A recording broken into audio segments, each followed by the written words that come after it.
Alright, today we're going over my year in books. This will be interesting because I've had a really hard time conceptualizing when 2022 began. So this is going to be enlightening for me as well. First of all, because I waited so long to do this, it took me a while to find this page. But there we go. 50 books read. I did it. So I know without even scrolling down that there's not going to be 50 book covers because I know a couple times during the year, and especially recently, I read a book that wasn't in Goodreads, and I had to pretend I read another book 4 times in a row. So it's not going to be 50. I'm going to have to actually use my memory. Alright, so shortest book. I don't even remember reading that. What was that? No, that was an audiobook. This was the one where the girl was dying, and then she went to Fantasyland. The Toll. I read that book this year too. My thoughts on The Toll remain the same. I really wish there was a reason that Citra and Rowan liked each other. It doesn't feel like there is. It feels like they were together and then they just liked each other. Out of the blue. Look at this. I got the whole spectrum this year. Almost 1.6 million people versus 0 people. Red, white, and royal blue. Really cute. A lot of sex. Could have lived without all the sex. But still cute. Sensei datte kamatte hoshii. That was the most ridiculous manga. Okay, there is a part of it that is a real teacher experience, but it was ridiculous. The whole second book in that series could have been just deleted. I guess quick summary is there's these 2 college kids. They're studying to become teachers. The boyfriend is the older student, so he graduates first. And when he graduates, he's like, okay, we gotta break up. We're go in 2 different directions, see ya, and goes off to teach. And when she graduates, they got sent out to random schools. So she got randomly assigned to the school that he's working at, except she sucks and she needs extra training or else she's gonna get fired. So they assembled a team of the hot guys to teach her how to be a better teacher, and it's ridiculous. My average rating 3. I believe that. I gave a lot of books 3 stars. It was I was just saying that to myself the other day. I feel like I'm just reading a whole bunch of 3 stars. And I was like, are these actually 3-star books? Or am I just bleh, mentally and thinking everything is 3 stars? Either way, it was a 3-star year. Highest rated? Really? That's the highest rated book I read? I would have thought that would have been Dark Rise. Let me open this. Oh, Dark Rise is only 4.15. Lynette Noni getting at 4.49. That's really good. That's amazingly good. The friend who made me read it gave it a 4. I gave it a 3. You see, the thing with this is that it has a trope that I really hate, which kind of negated the entire book. I was like, why did we do this? It wasn't even they learned something along the way. No spoilers in this. If you know, you know. Close that. That was my first review. Wow. Okay, Raybearer was good. Here's how messed up my sense of time has been this year. I feel like I read this book in the middle of the year. Hold on. When did I read this? Oh, I did. I didn't write a review until September. Okay. Well, that's just proof this year has been blah. I gotta go back and write reviews now. How the hell did I? Okay, if I didn't write any review, I got 20 reviews I gotta write. I've been bad this year. Oh my god. I've rated all my books. I've definitely rated all of them. It's gonna be so removed from when I read it. This is gonna be interesting. Okay, that's problem for future me. But Raybearer was good. I do want to read the second one. That's right. It did have the worst ace coming out. Raybearer takes the cake for worst ace coming out story. Oh my god. I have kind of a dark sense of humor. I laughed so hard reading that. It was funny in the way I cannot believe that happens. I cannot believe that. If you know, you know. I'm horrible. I'm a horrible person. Alright, so that's it with the interest. Oh, that was this year too? Sleeping Giants? That freaking book sucked. What have I forgotten here? Let's see. Sleeping Giants suck. Don't read that. How the King of Elfheim That was cute. This was the Asian readathon, Blackwater Sister, all the way down to Magic Sleeping Poison. Right? 1, 2, 3, 4, 5, 6. Yep, 8. My favorite of which is the Jasmine Throne. And I got the sequel to that and a Secret Santa gift. So I'm reading that.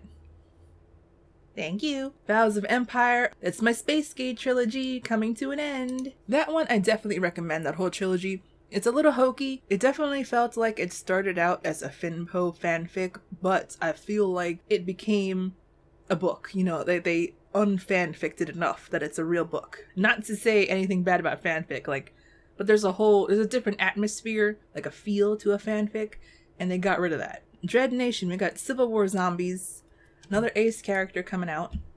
Loveless, also an ace book. It's all about asexuality. The Woman in the Purple Skirt. This one, that was so weird. That was the weirdest book I read this entire year. What? Thank you. You know who recommended it to me. Thank you for recommending it, because it was an experience that I enjoyed, but like, what was that? I don't even know how to explain it. It's just like a slice of life of a stalker. It's a stalker. Anyway, the Book of Cold Cases, we are forgetting about that book. We're definitely forgetting about the Kyugetsuki-san, blah, blah, blah. That was terrible. I would say that's my worst book of the year. However, this one sucked more, Sleeping Giants. So, you know. What Moves the Dead? That's a popular book. I've seen a lot of people put that on their TBRs. I thought it was interesting. I wouldn't say it was like amazing, but it was interesting take. Might be stretching the limits on mycology, but you know, whatever. It's a zombie story. Of course, it's gonna be weird science. Dead Silence, all the way over there, looks like it would be a zombie story, but it's not. It was actually really good. Here's the deal. I really loved it, but I could see how someone would really hate it. Just because of, like, if you think too much about it, then it gets really bad. But if you don't think about it... Also, it had the honor of being the first book to freak me out. Because I was reading it in the dark at like 2 o'clock in the morning, and my foot was hanging off the bed, and then all of a sudden, the book started talking about this girl, she's in a ghost ship, with and there's something under the bed.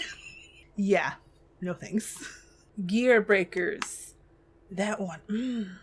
I'm gonna read the second book in that series for Guildathon. Get the points. Get those points. But it was, what did I rate it as? Yeah, I gave it a 3. It's a 3-star year. So the thing I had a problem with in Gearbreakers is the see, let me open this. You see this glove here? How the hell does that not kill everyone? How does it not do that? How it works is that there's like supercharged ice in the gloves, and they can like shoot it out. She's like the only one who could shoot it out, right? And it breaks parts of the Gundams, basically. First of all, how does it get refueled? Like, how is that possibly like an infinite glove? Second of all, how does it not kill you? Like, wouldn't you be scared that it would kill you? It says that, like, it's cued in to her genetics and, like, her sister's genetics, so it won't hurt each other. But it's, like, it feels super dangerous. Like, she kills people with the glove, and, like, as soon as it gets in you, you're just screwed. Like, there's no way of saving you. You freeze, you shatter, you die. It's, like, the most unbelievable part of the entire story. Also, there was one person who died very anticlimactically, which is realistic, but I feel like it was a wasted opportunity. There's no spoilers in this, so I'm not going to go into details, but there was a wasted opportunity, and it was okay. It was good. I'm going to read the sequel. This, I don't know why I have that. Why did it say I read the audiobook? I didn't read the audiobook. Anyway, Dawn of Eden, that's the one I said I read 4 times. I'd actually read a manga, which I will not discuss. Because that was some weird crap. I only finished reading it because I had bought like a set of chapters, and I was like, I'm not wasting my money. But every chapter I was like, what am I reading? What the hell is... That is your sister, sir? What? Okay. If I have a stalker, okay, you could probably see the cover, like when I held up my Japanese books on my tablet way back when, but we're gonna pretend it doesn't exist, okay? State of Decay. Oh my god, I gave it 2 stars. It took me so long to remember what this book was about, and I read it in November. At the end of November. Jesus. Okay. This one is the teenaged Supergirl, basically. It's a zombie apocalypse. She had an army dad, and because she has an army dad, she's freaking G.I. Jane over here. But she's really not. She's actually a normal teenage girl. But she's G.I. Jane fighting with actual army people. I would believe that she was able to survive for 2 years by herself out in the woods. I would believe that because she had like a prepper dad, and they kind of lived near an army base, but it was like low population. So I would believe that she would be able to survive on her own. Okay? I don't believe that the army people, when she finally goes to the army base, I don't know if this counts as spoilers. No one's gonna read this. When she finally goes to the army base, that they would accept her and bring her along on missions. And it's like, hey, you're 19 with no training, okay? And you're like a feral child.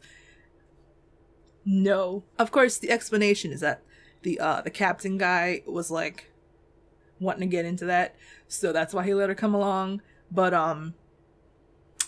nah. Keeping on the theme, a much better book, but also still in the same vein of teenager amongst the zombies. Contagion. Contagion is very interesting. I gave it a 4. I really liked it. It's not really like it is zombies, but it's more like alien organism kind of thing. And I feel like that's not a spoiler because they're going to an alien planet with weird stuff happening. So that's not a spoiler. Second book came out. I think it's only a 2-book series. Yes, it is a duology. Okay, that is one duology I want to finish. So I've got a couple. Gearbreakers. There is 3. 3 duologies I'm gonna finish soon. An Unwanted Guest. That one was a contender for worst book. It was. It did not get the prize, but it was definitely down there. That's all I'm saying about that book. So these books at the end of the year here, Dark House, blah, blah, blah, I finished off really strong. The book I liked least out of this set is Reaper at the Gates, and that was still good. It was a good December. Dark House is really good. I made a video about that. I don't recommend it though. For details, watch that video. Sorcery of Thorns, really good. I was amazed at how much I liked that one. But what I was really most amazed by was Dark Rise. Like, when I picked it up, I was questionable about it. And when I chose it for my year-end TBR, I actually said out loud, I think I'm gonna have issues with this one. It was like one of the best books I read this entire year. Oh my god. With a caveat that I feel like the next book is gonna have what I was like wary about. But it was really good. What the hell? Ocean's Echo I saved for the last book of the year because I was like, I'm definitely gonna like that one. That one I gave a 3 stars, and the book I was like, let me get it over with because I'm not gonna like it. Got a 5. So Dark Rise, the best foreshadowing. I saw it coming very early on. Like, I picked it up very early on, but I think that only made it better. Okay, because sometimes like you pick it up and you're like, oh, it's ruined, but oh my god, it was just like building up to it, and I was like, oh, it's coming. It was good. It was really good. Now, the end of the book, like the last chapter, definitely hints to questionable things happening in the next book, which may be more in line with the captive prince angle. Okay, but I'm still excited for the next book. Alright, what haven't I talked about here? Steelstriker gave me so much stress. Not because it was bad, but because this is going to be super obvious from the beginning, right? You might have even picked this up from the last book. But these people are just playing around with radioactive material like it's nothing. And it was stressing me out so much because people were actually dying. They were getting radiation sickness and dying. But because it's like lost technology from our time, they didn't realize that was happening. And they're describing these objects, and I'm like, oh my god, those are fuel rods from a reactor and they're just picking it up with their bare hands. Oh my god. Guys, it was very stressful for me. It was freaking me out. And it's like, I'm not convinced that everyone that survived the story is gonna live for the next 20 years. Like, are they gonna make it to old age, or are they all getting cancer? Because they were just blowing up little mini nuclear reactions. Like, all of the strikers, like the main strikers, were like right next to a nuclear bomb, like a mini nuclear bomb going off, so close that like they got burned a little bit by it. I have fear in my heart. It's a good thing they're not real people. It's stressful. It's very stressful. Oh my god. Anyway, off of that stress machine, last book I'm talking about, The Girl with All the Gifts. The movie is better. The book is okay. The book is definitely, it's one of those where you know a guy wrote it. There's books that like the guys write, and it's just a normal book. And then there's books that guys write where it's like, oh, this is definitely a guy. And it was one of those. However, still a good story. Out of the 50 books I read, 3 of them are by guys, and 1 was half by a guy, okay? And The Girl with All the Gifts is really the only one that really screamed, I was written by a guy. So, you know, it's a 25% thing going on here. And it wasn't too bad, because I didn't really notice until this one character was by himself and non-YouTube friendly something happened. Then I was like, a woman would never think to write that. But it wasn't like a bad thing. It was like, oh yeah, a woman would never think to write that, but that's probably a normal thing. You know, but then once I noticed and I started re-examining the female characters, and I was like, oh crap, this was written by a guy. Up until that point, I was focused more on the little girl and how she was like totally weird. Story related reasons, she's supposed to be weird.